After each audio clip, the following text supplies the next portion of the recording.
Magandang araw po sa inyong lahat, Luzon, Visayas, Mindanao, pati na rin po sa mga kababayan natin mga OFW. Welcome po sa Makapili TV. Usapang bigas po tayo. Nagalit po si Congressman Erwin Tulfo sa mga hinayupak na ito dahil sa pagmamanipula po sa presyo ng bigas.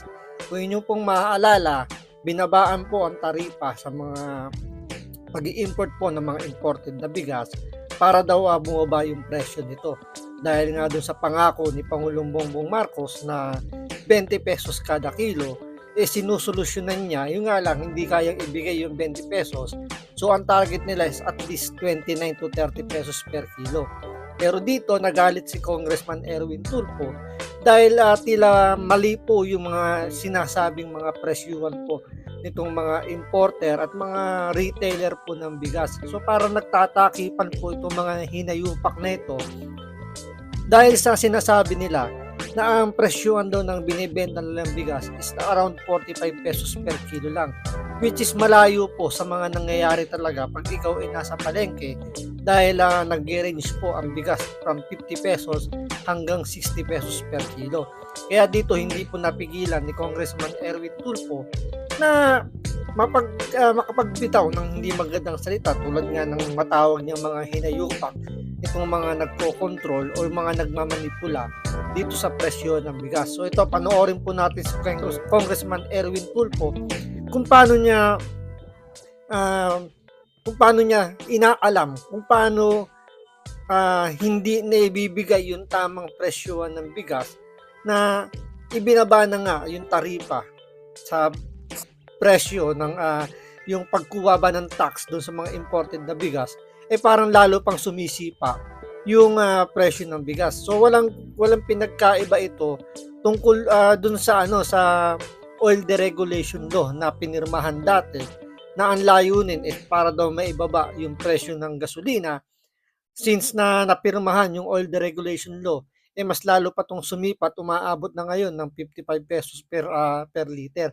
So walang pinagkaiba sa ginawang batas tungkol dito sa pagbaba ng taripa, ganun din, mas talong sumipa pa yung presyo ng bigas. So ito, panoorin po natin itong mga tanong ni Congressman Erwin Tulfo kung paano ba o ano nangyayari, bakit ganun ang presyuhan ng bigas. Pero siyempre, bago ang lahat, kung hindi ka pa nakasubscribe sa Makapili TV, baka pwede naman pong pakipindot po muna yung subscribe button at the same time pa-like na rin po ng video, wala naman pong bayad yan. Kaya pindot na. So ito, panoorin po natin si Congressman Erwin Tulfo kung paano niya alamin kung ano yung nangyayari sa presyuhan ng bigas. Questions for the importers and then the wholesalers and then the retailers. But first of all, let me direct my question to Commissioner Benvenido Rubio of the BOC. Mr. Commissioner, sir, when you say landed costs, what does it include? Is it the price from the price that they bought it from overseas and then shipping, et cetera, taxes? Anong mga kasama doon sa landed cost? Mr. Chair, the landed cost composes of the cost, which includes the freight, the buying price of the declared value of the goods, plus collected duties and taxes from those goods, Your Honor. All right, hindi pa po kasama doon yung tracking. Paglabas sa customs, hindi pa po kasama doon. Yes, Your Honor. Pagdating lang sa pier hanggang sa may sakay nila sa truck nila, going to their warehouse, hanggang doon lang kayo. Yes, How Your Honor. much is, can you give me like a per kilo on the landed cost for imported rice? We had an estimate of 33.4. 33.4. Around that figure, Your Honor. 33.4. How many metric tons did arrive this month from overseas? For this month, Your Honor, it's about 75.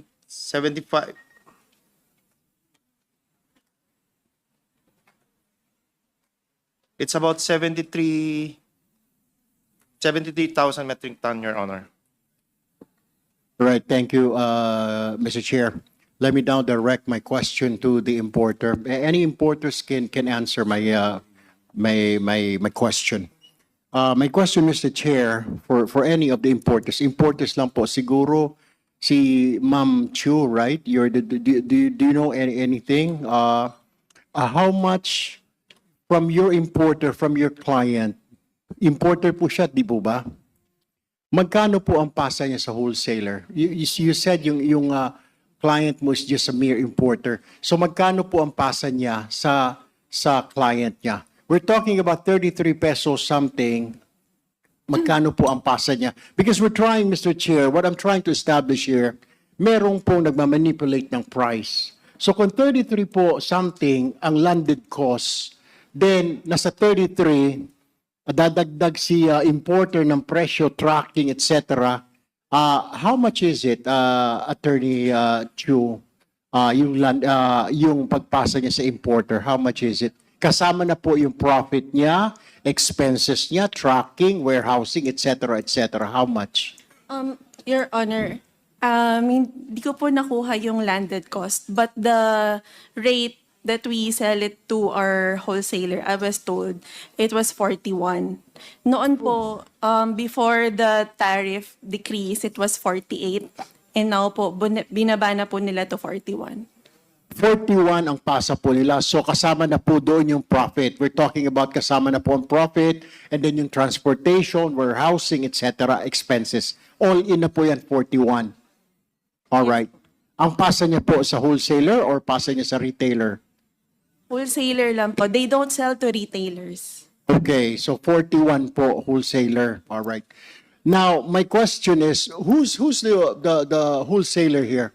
Can somebody, yeah, Mr. Cruz, right? Mr. Cruz, Mr. Chair, how much naman po pag nakuha po ninyo? Is it the same? You're getting the same price pagkuha ng binibenta sa inyo at 41 yung imported rice ng importer or nakakuha kayo na mas mababa pa as wholesaler? Same lang po, Your Honor. All right, 41, right? Magkano po ang pasa na ninyo sa retailer, sa mga retailer ng bigas po at 41? Magkano po ang pinapatong ninyo? Ang pasa lang po, ang 35, between 35 to 40 po ang presyo namin. Ano, Between 35 to 40 per kilo. 35 to 40 ang ibinibenta nyo po sa retailer. Saang retailer po yan? Saan po, anong grupo po na retailer ang binibentahan nyo ng 35 to 40? Sige na po, sir. Mga walk-in lang po yung buyer namin. Ano po? Walk-in lang po, walk-in. Walk-in. Walk-in. Walk-in. So 35 to 40 per kilo. Anong klase yun? Broken, well-milled, etc., etc. What is it? Broken po, broken. Broken. 35 to 40 per kilo. Now, Mr. Chair, did we invite any retailer here, Mr. Chair? Can we ask if we have any retailers here? Because we're trying to figure out from 33, bakit wala pa ako nakikita na less than 50 pesos per kilo na bigas? Puro 50 hanggang 60. Pag bumili ka nga ng 45, nag-inspeksyon kami ni speaker, siguro para pakitan tao, naglabas ng 45, pero tinanong mo, pwede po 2 kilo lang ang pwede ibilhin kong. Pero pag 50 o 60, maski na 50 sako, walang problema. So we're trying to figure out sino. So if you're selling at 35 to 40, where's the retailer? Did we invite any retailer, Mr. Chair? May retailer po tayo. And the retailer association or group come forward? Because we're trying to figure out saan po dito ang pumatong na napakalaki. Pasensya na po. Meron? Yes, Mr. Chair, I think I saw si Sir Orly, the former president of Grecon. Sa retailers po yun, Kong Erwin, Saan po sila, Mr. Chair? nandyan yata. Sir, ayan. Retailer, sir, di ba? Tama po.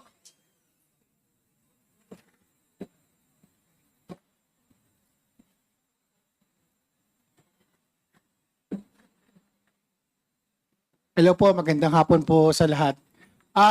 Si Orlando Manuntag po from Grains Retailers Confederation of the Philippines. Yung po sa presyo po na nakukuha po ng mga retailers po sa Bulacan, ito po kasi yung pinakamalapit po sa Manila. Usually po, nakakabili po yung mga retailers ng 38, papasa na mo nila ng plus 4 pesos or 5 pesos. So nasa market po ng 42 or 43. Ito po yung mga broken. Yun naman po mga well-milled rice, nabibili po nila ng 1,950. That is 39 pesos po or 40 pesos. Nabibinibenta naman po sa market ng 44 or 45 pesos. So yun po yung nangyayari po ngayon sa kasalukuyan po. Pero, Mr. Chair, mag-ikot ka sa palengke, itataya ko na sweldo ko, bonus ko, pati bahay ko. Wala kang mabibili na lintik na less than 50 pesos. Bihira po, Mr. Chair. Pinagbobola tayo ng mga hinayupak na ito. I'm sorry for my language, pero niloloko tayo somewhere else eh. Nakita, sinabi na ng customs 33, sinabi na nga ng wholesaler 35 to 40 ang benta niya. Bakit sa palengke na 50? Are you saying, Mr. Chair, 10 pesos ang kita mo, 40, 50, 20 pa nga hanggang 60? Saan nangyari? I mean, where are all the savings? Yung bumaba ang presyo sa world market according to NEDA, according to PSA. Bumaba yung taripa 15%. Yung savings po nasaan napunta? Dapat po sa tao po yun, hindi binabaan ng Pangulong Marcos yung taripa para kumita kayo, binabaan yung taripa para kumita yung tao. Nasaan? You have to explain that now here kasi kayo po yung retailer, sa inyo ang mukhang sa inyo ang problema. Because the wholesaler is saying 35 to 40. Pagdating sa inyo, sinasabi mo may 42. Wala po ako nakitang 42. Nag-ikot po tayo ngayon. I'm sorry, Mr. Chair. Nag-ikot po tayo doon. Nagtanong-tanong kami. Sinasabi, 2 kilo lang po pag 45. Pero pag bumili ka ng 50 pesos o pataas, pwede ka bumili ng 50 sako na bigas. Why is that, Mr. Chair? Yun po, totoo yung sinasabi ni Congressman Erwin Tulfo. Sa palengke ngayon, halos wala kang makikita na below 50 pesos. So dito nakikita natin na parang nagtatakipan itong mga from importer hanggang dun sa retailer. Pero pag tinanong mo yung mga nagtitinda sa palengke, mga nagtitinda sa sari-sari store, which is ang tubo lang naman nila dyan, sa kada sako ng bigas na binibili nila na 25 kilos yata yun or o yata mga ganun is 100 pesos lang naman ang kita doon per sako, 100 pesos. Kung i-divide mo yon, dapat hindi aabot yung presyo sa per kilo ng 50. So, ibig sabihin to parang pinalalabas dito nitong mga importer dito, ng mga wholesaler dito, na ang kumikita ng malaki is yung mga retailer na nagtitinda sa palengke at saka sa mga sari-sari store. Which is parang napakahirap naman paniwalaan dahil yung mga nagtitinda sa palengke, humahango lang naman ng paninda yan. Kaya nga rito, itataya ni Congressman Erwin Tulfo yung kanyang sweldo at bonus, pati ang kanyang bahay. Mapatunayan lang na mali yun, hindi totoo yung sinasabi ng mga to, na yung presyo is talaga nasa 45 pesos lang. Totoo rin yung sinasabi ni Congressman Erwin Tulfo na kapag 45 pesos per kilo, may makita ka dyan, aside dun sa kadiwa, kasi sa kadiwa talagang limited lang yan dahil ginawa lang naman yung kadiwa para lang masabing merong murang bigas dyan. Pero in reality, sa palengke, kapag nakakita ka dyan ng below 40 pesos, below 50 pesos, limited lang yung pwede mong bilhin, hanggang 2 kilos lang. Kagaya na sinasabi ni Congressman Erwin Tulfo. So, dito talagang halatang-halata na may nagtatakipan dito, meron nagmamanipula ng ng presyuhan. Kaya nga ang maganda yung naging suggestion dito ni Congressman Erwin Tulfo na mag-imbita ng mga retailer, mga asosasyon na nagtitinda ng bigas sa palengke para magkaalamanan na kung magkano talaga yung nakukuhang patong o magkano yung kinikita lang o magkano yung patong na ibinibigay ng mga kinukuhanan ng mga nasa palengke. At the same time, hinihingi rin dito ni Congressman Erwin Tulfo yung mga kliyente nitong mga wholesaler na binabagsak kanila ng bigas para magkaalaman na talaga kung totoo yung mga sinasabi nitong mga nag-i-import o yung mga humahawak ng bigas natin from importer hanggang sa wholesaler. So, yan po yung aabangan natin sa susunod na hearing kung saan mabubuko rito ni Congressman Erwin Tulfo kung sino ba talaga ay nagsasabi ng totoo. So, abangan po natin yan. So, maraming salamat sa panonood. Ingat po kayo lagi. God bless.